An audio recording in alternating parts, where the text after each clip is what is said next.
somber and very yeah. Not where the song was. Oh well. Let us bring you depression. Just be happy. I don't know.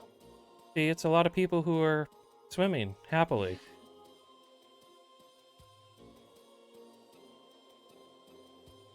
Yeah, this I should have finished up with like happy stuff, I guess. You are a frustrated 30-something wannabe writer from Warsaw who decides to make something out of himself. You will amaze the literary world with your earth-shattering book about refugees. It will inspire crowds and galvanize hearts and expand minds and change the world in all the right ways. Before you prepare your Nobel Prize acceptance speech, there is only the trivial matter of actually traveling to Africa to gather some notes for the story. You have an ingenious plan to smuggle yourself into one of the illegal boats that travel to Europe from the shores of Africa, while pretending to be a refugee yourself. Surely nothing can go wrong, and you are not completely out of your depth. Surely, right? Your main objective is... Your main objective is to collect notebook entries, which will allow you to write a better book. Meet people, explore places, gain experience. Be perceptive and inquisitive. Any information can be relevant. Any person can become your protagonist. Write down everything that seems significant, interesting, and surprising to you. Become a writer. Your flight is in a couple of hours.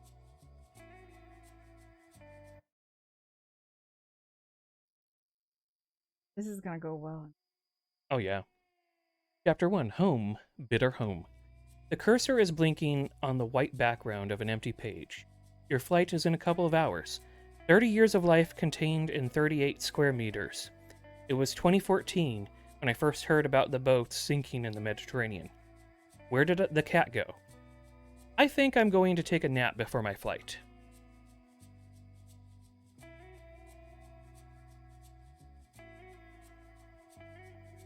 So is there... Can I enter? It doesn't seem like she's packed.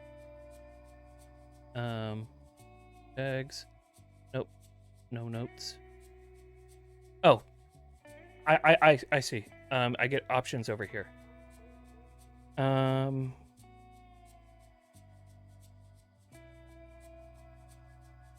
This is too much about herself.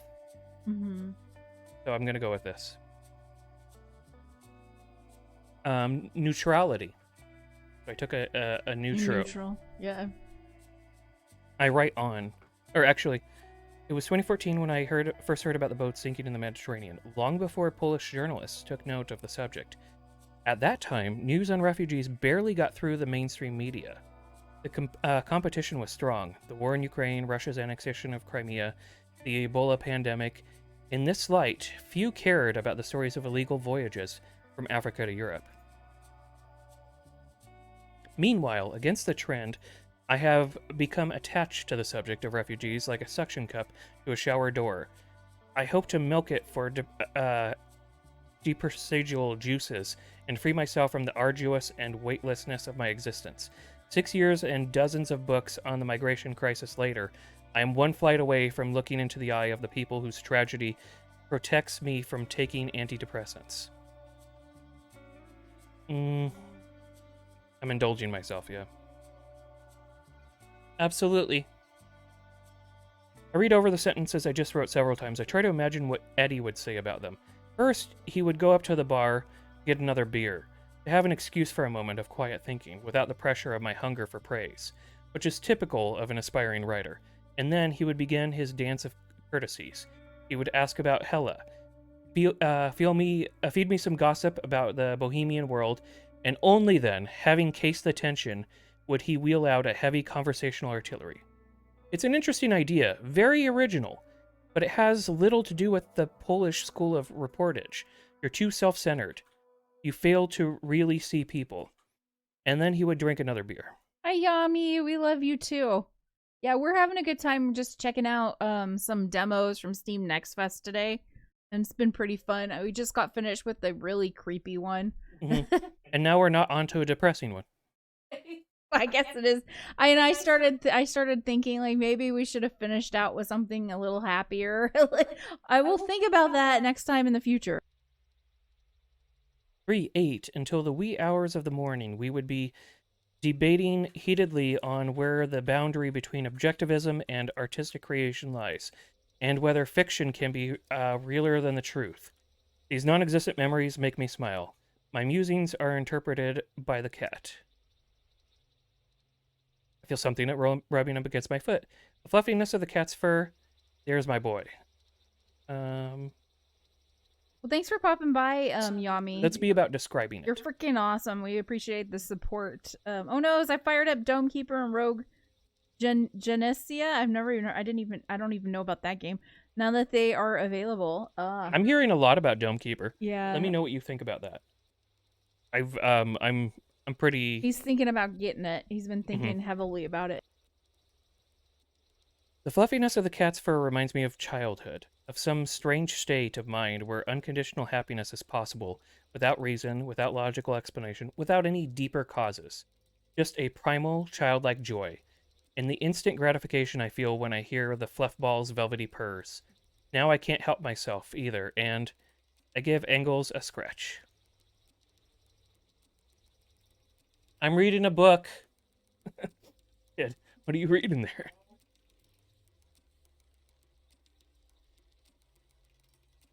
I give Engels a scratch, first at the back of his neck, then on his head, and finally his favorite place, which only his most trusted friends are allowed to touch, the fur on his face. Petting a cat resembles a trance or meditation. It rids the mind of any unnecessary thoughts. What is left is the pure physical act of direct contact between two living beings. I wait for a blissful purr, or I think I'm going to take a nap before my flight. Yeah, let's wait for the cat to purr. I wait for a blissful purr, but it never comes. I scratch on. Silence. Engels seems unwell. He turns his head away and avoids my touch. At the same time, he doesn't attack me with his claws. He's not in the mood for playing either. He walks listlessly toward the radiator and snuggles down at its base, as if something were troubling him. Perhaps he senses I'm about to leave him.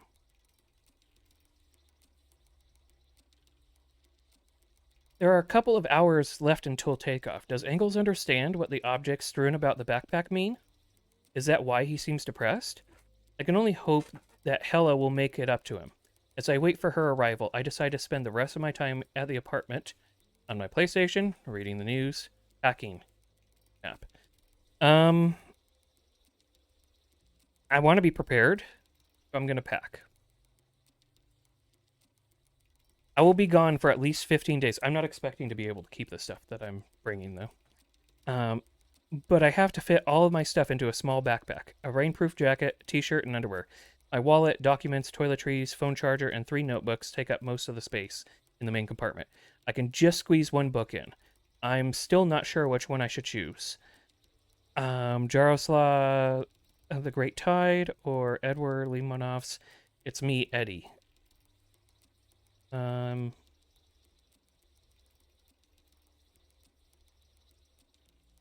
think this is more about the topic at hand, so maybe if we have time to read later, that would be. A nonfiction account of the narrator's journey from Lampedusa, which is brief but thick with content. The Italian island 100 kilometers off the African coast, known for its surrounding turquoise sea and fabulous beaches, became a symbol of migration crisis when hundreds of boats filled with refugees began reaching its shores. Although the book is just 130 pages long, I choose Ski as a literary patron of my expedition to Africa, or should I bring a different one? Yeah. I slide the book into my backpack. I have 2 more side pockets left. Into the left one, I pull something out to lift up my mood. After all, refugee stories can be traumatic. Over the past few days, I watched a series of interviews with volunteers who talked about their humanitarian burnout. They were overwhelmed by the scale of human tragedy and suffering they faced in refugee camps. Just in case, I decided to pack psychiatric medication. Yeah. Ultimately, the human mind is merely the product of very complicated and chemical reactions. In the right pocket, I'll hide a pack of cigarettes, a power bank. Power bank, never too much energy. I can't fit anything else. I can't fit anything else in my backpack. With the sense of a job well done, I sink into my armchair. But I don't even get a moment to enjoy the feeling. The intercom buzzes. When I hear the buzz, I freeze. It must be Hella. She's here to pick up the cat like we arranged.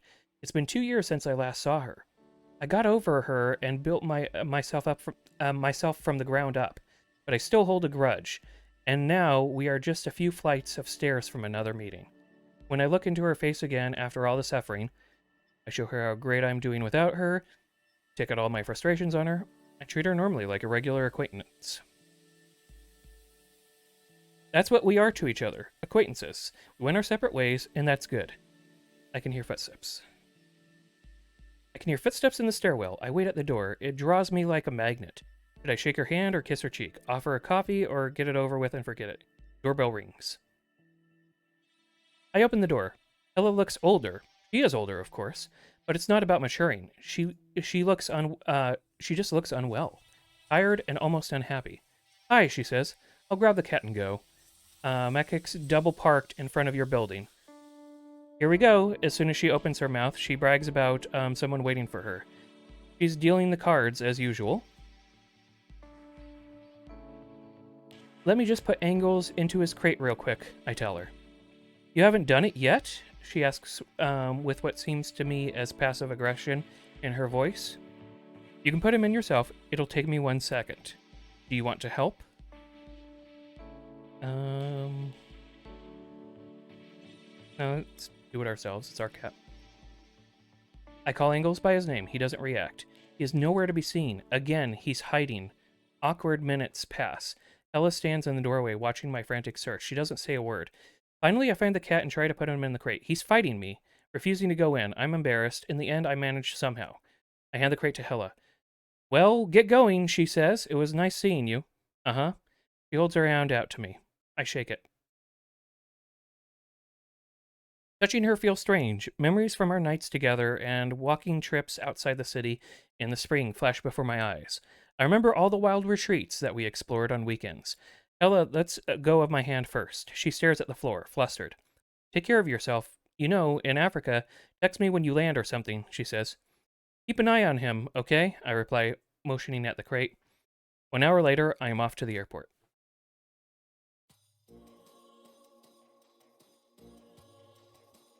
So where are we flying into? In that direction, maybe Egypt? Not Libya, or otherwise it would have been straight south.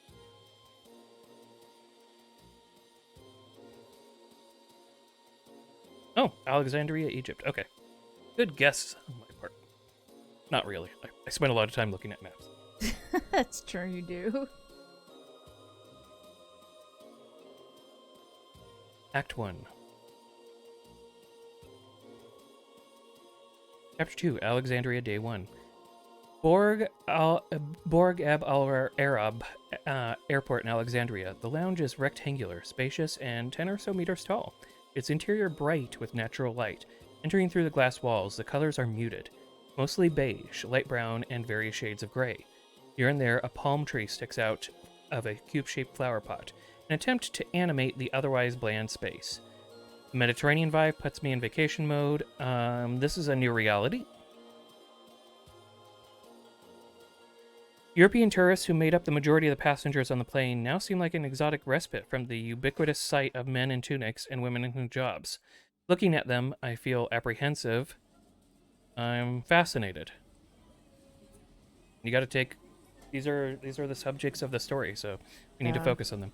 I'm fascinated. I look at all the Muslims as I pass. I have no idea what their stories are. Contrary to what I expected, only some of their faces covered. Still, I feel a great sense of mystery. In Europe, I had to learn to label people quickly. Pink hair? She must be a women's rights activist. Work-worn hands? Hey! You have pink hair. Work-worn hands? I'm sure he voted for conservatives. I see. I judge. I forget. I'm not a quote-unquote activist, but I do believe women should have rights, so... That's a strange view to take. Yeah. What do you mean? It's like they're human? All right. Here it's impossible. Each face is an enigma. I want to solve. An ordinary walk around the airport suddenly becomes an exciting odyssey. Traveling is a little bit like childhood. You see more. Your perception is sharpened by the true curiosity of the world. And this is just the beginning of my adventures. According to my itinerary, I have nothing else planned for today. On the margins of my research notes, alongside the underlined phone numbers, I find only a short reminder of my publisher, a subtle suggestion to call my fixers, and set up some meetings once I've landed. The first one, check out the second. Check details. I think back to my conversation with the publisher. I study the research dossier first. I want to refresh my knowledge about Egypt. Dazed by dozens of numbers and statistics, my eyes randomly stop at this fact. Egypt is the biggest importer of grain in the world. 60% of its supply is met this way. 80% of its grain trade is with Russia and Ukraine. Disturbing the supply chain would likely cause famine in the region. I read the conclusion, which usually leads to social unrest, political revolutions, and increased scale of migration. It can't go that far, globalization. If something can be fucked up, it will be fucked up. Yep. It's a matter of time. Egypt is a ticking time bomb. When it goes off, the world will see a migration crisis at an unprecedented scale. I take a look at my fixer's phone number.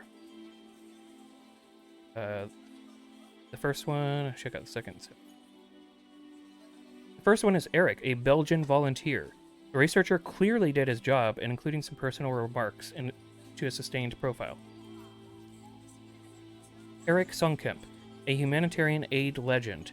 Used to volunteer in Europe, but recently launched his own project in Africa. An idealist, kind of a hippie, a man of action. Always busy, rarely picks up his phone during the day. Sometimes calls back past 11 p.m. Sometimes, rarely. Call him multiple times a day. Don't hold back. Age, 65-ish, but acts much younger. Attached an email Q&A with Eric. Take a look at the interview with Eric. I read several questions picked at random out of 5. Many sound familiar, after all. I did help the researcher make the list. Question 8. What are the potential dangers for people sailing on a boat? The refugees eat on their journey? What's the daily cost of maintaining one immigrant in the camp? What would happen if someone in camp were a member of ISIS? Do you know any examples of the refugees' creative work, such as songs, poems, or drawings? Potential dangers. Answer, sinking and drowning. What do refugees eat on their journey? Yeah, I'm kind of just wanting to go, focus on, the actual lived stuff. Yeah, that makes sense. Because this one seems to be, how much aid is necessary. Yeah. It changes the topic from being about them. Mm-hmm. And this one changes the topic from being about them too, in a certain way. Yeah. This one is okay, but let's do the food for now. They do not. And then let's do the songs, poems, drawings.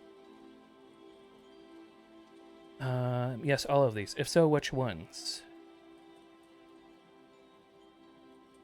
Come and see for yourself. What is the daily cost? Okay, I guess we go through all of them.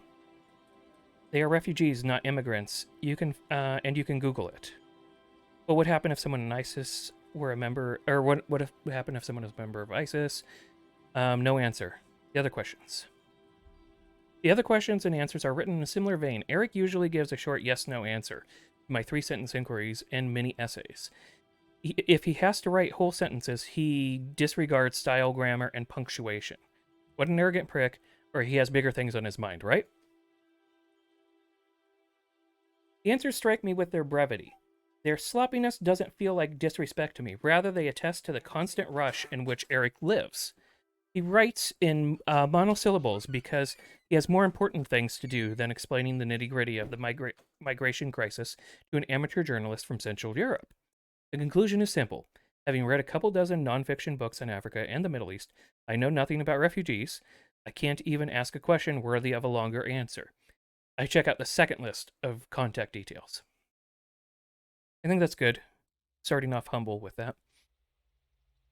His name is Isaac, and he's a native Egyptian. His profile reads Isaac, or actually Ishaq Ahmed Mahmoud Ahmed Mohammed.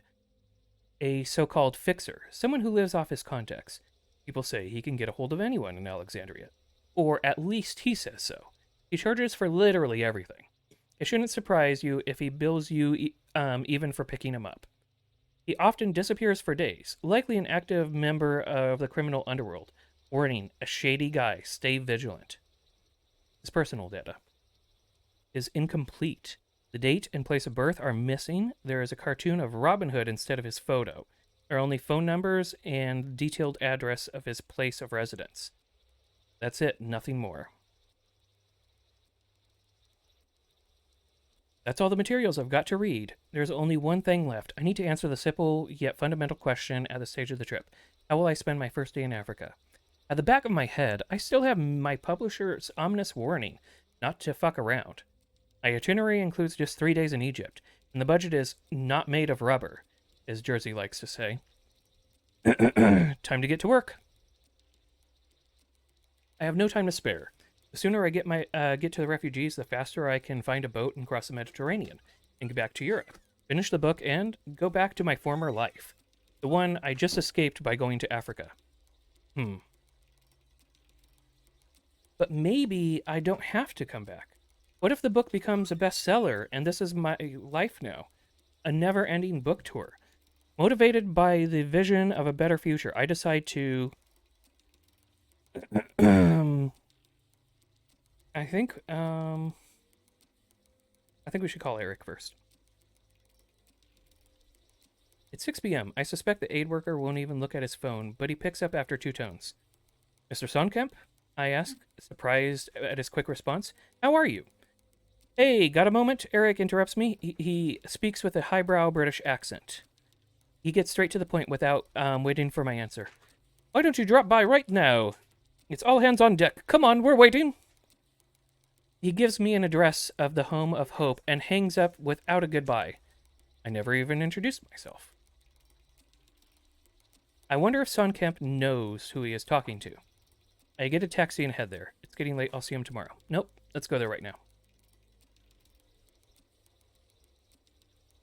I disregard the inflated prices and get into a taxi at the airport car park. The young driver, a kid no older than 20, belongs to a new generation of Egyptians. He speaks English no problem, and understands me immediately when I give him the address. However, like old-fashioned taxi drivers, he doesn't even try to be sociable. The moment he pulls out of the park, he starts blasting American rap. Black gangsta beats from the Bronx. I listen to the music, I try to talk to him, I admire the landscapes. Let's pay attention to our area.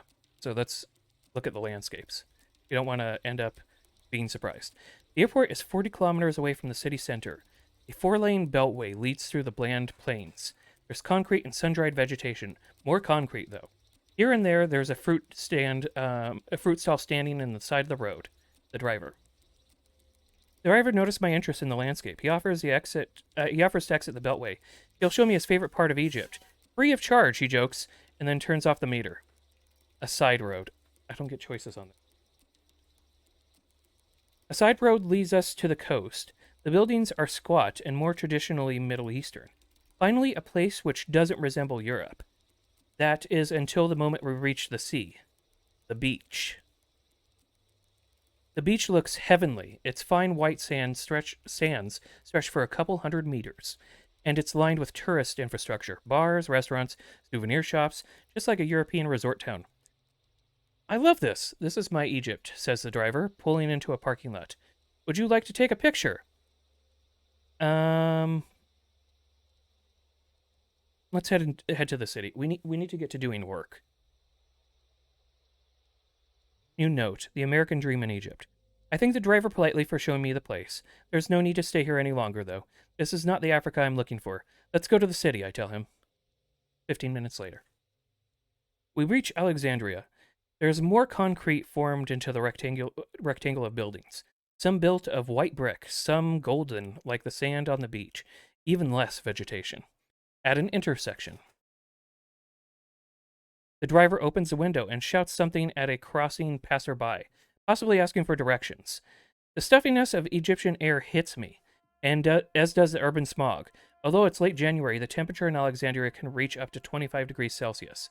The light turns green.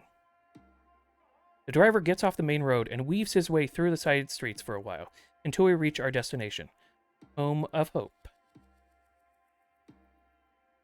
At first, I think that the driver's confused address and brought me to some sort of squat, an artistic social center. There are around 30 people moving around the yard of a run-down single-story building, which probably used to be a car mechanic's garage. They're talking, listening to music on their phones, smoking cigarettes. Some are napping on blankets spread out on the shade. The gate has been decorated with some colorful garland and a sign which says, "Welcome." This feels like a music festival. According to their website, the Home of Hope volunteering organization helps refugees before they embark on the journey of despair to Europe. This sounds very official and dramatically serious. Meanwhile, the place is anything but tragic. The yard has an air of summer dos far niente, like an early afternoon at the campsite of a music festival, long before the first concert of the day starts. I look for Eric. Yeah, let's get to looking for him right away. He'll probably direct us to work with the refugees anyways, because he needs help. The headquarters of the Home Office is made up of a shipping container with the word office on the wall. A warehouse. Good enough. You got it labeled. Yeah. A warehouse marked with the organization's logo and a padlocked tin hanger. I enter the office. There, though. Enter the office. The stuffy, claustrophobic base barely fits 4 desks, which looks as if they were donated by a primary school. They are so crammed that you have to squeeze through sideways. Along the back wall, metal cabinets and shelves stacked with documents have been placed. Inside, 3 Africans are busy filling in some forms. "Hey, where can I find Eric?" "Right now," answers the only woman in the group with a pleasant smile of her white teeth, which contrast with her dark skin. They've probably delivered the wood. Follow the sound of the chainsaw, and you'll find him behind the shed. I follow the tired whir of a chainsaw. I leave the yard in front of the office and walk toward the wooden shed at the back of the plot. On my way, I pass by a fire with a large bulging pot hanging over it. Inside, an orange-colored stew is bubbling, full of fish and vegetables. It smells tasty. I ask the cook what's inside. I look behind the shed. We need not be so distracted. Let's keep focusing. I look behind the shed. An older guy with long, graying brown hair is standing there with a chainsaw in his hand, trying to start it back up. The heavy prop gives the 60-year-old the vigor and charisma of a really manly man. His face looks familiar. I recognize it from pictures.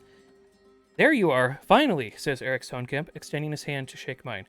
His palm is rough, like a sculptor's, and my fingertips are soft from working on a laptop.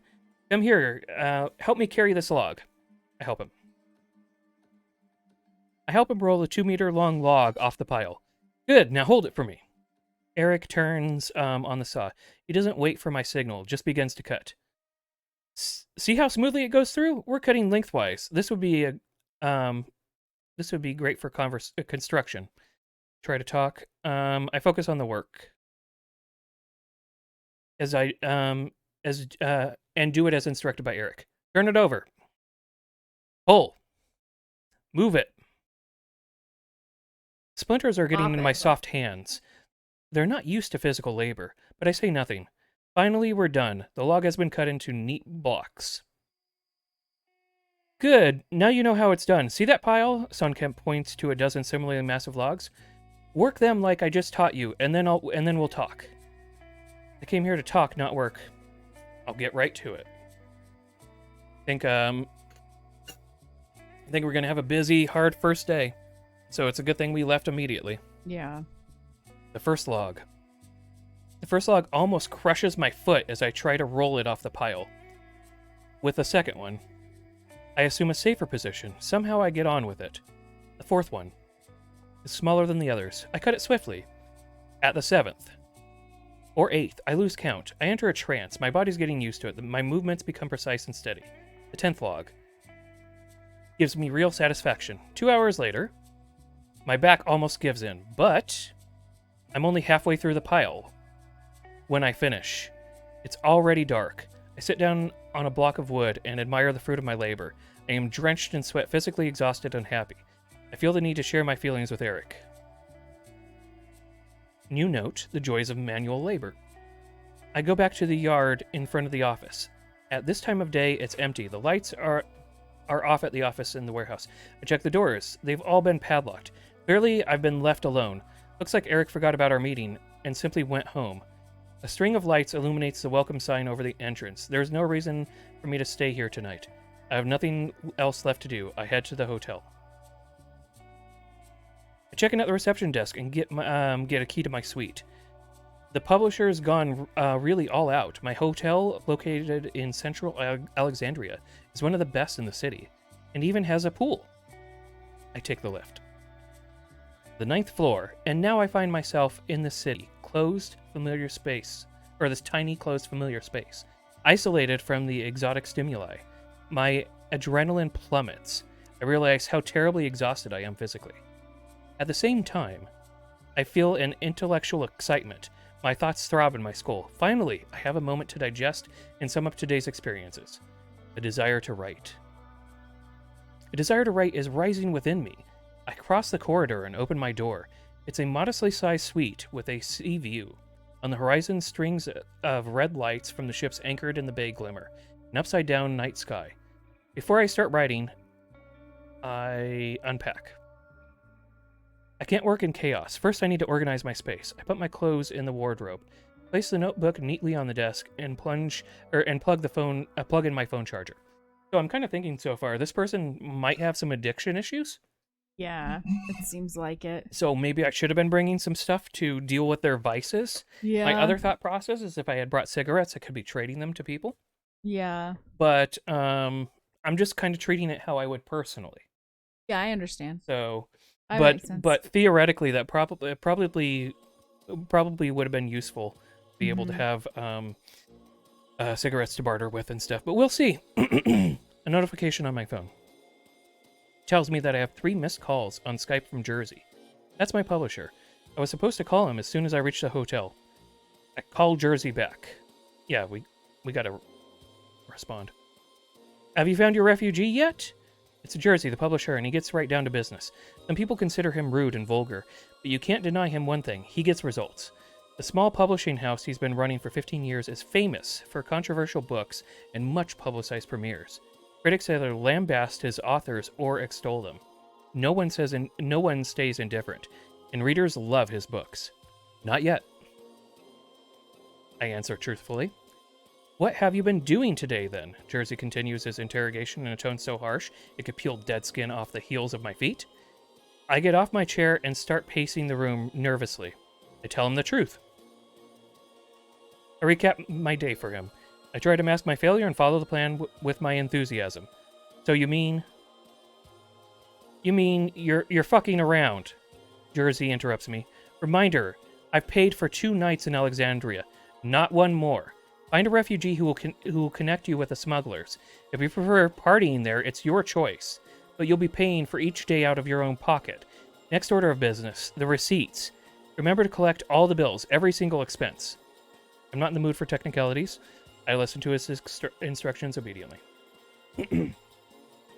Has to be documented, Jersey continues. Otherwise, I won't reimburse you, and you'll have to pay everything yourself. The instructions and all the forms are in your folder, including consent forms for personal data and image use. They're in English, French, and Arabic. If you want to mention someone by their full name in your book, have them sign one. That will be challenging. I'm not in the mood for technicalities. Yeah, it will be challenging. Should I ask the smuggler for a receipt too? I try to mock him. Could you? There's hope in Jersey's voice. That would be great. No. You know what? You don't ask them, just to be safe. He changes his mind. Or else they might identify you as a journalist and scalp you or decapitate you, or whatever the African way of killing is. And who's going to write my book? Don't make me lose my advance. Pay for the smuggling out of your pocket, and we'll bump up your fee. Okay, that's it from me. Good luck out there. Get to work, lazy ass. And he hangs up. Jersey hangs up, and intense silence fills the suite. Helps me focus. I sit back down at the desk and open my notebook. I look through the sentences and thoughts I noted down today. I contemplate which ones have the potential of becoming the building blocks for a book. Which ones are worth expanding on? I know from expertise that no, or experience. No, we are not experienced at this. We're gonna go. We're gonna play off of our naivete on the matter. Which will open the book? I'm writing. Egypt, First Impressions, The American Dream in Egypt, Alexandria, A City of Concrete, The Joys of Manual Labor. Hmm.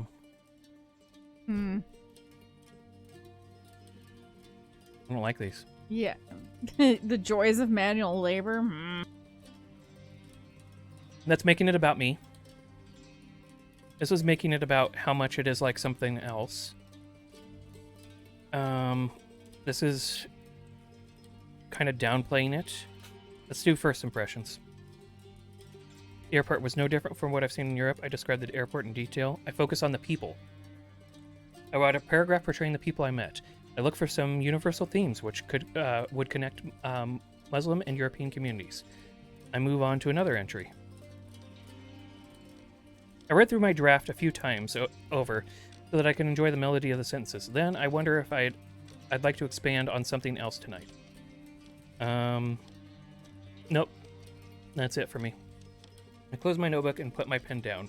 That's enough for today. I don't need to write anything else. Feeling like I fulfilled my literary duty, I can finally go to bed. My first day in Africa has come to an end. Thank you for playing the Ticket to Europe demo.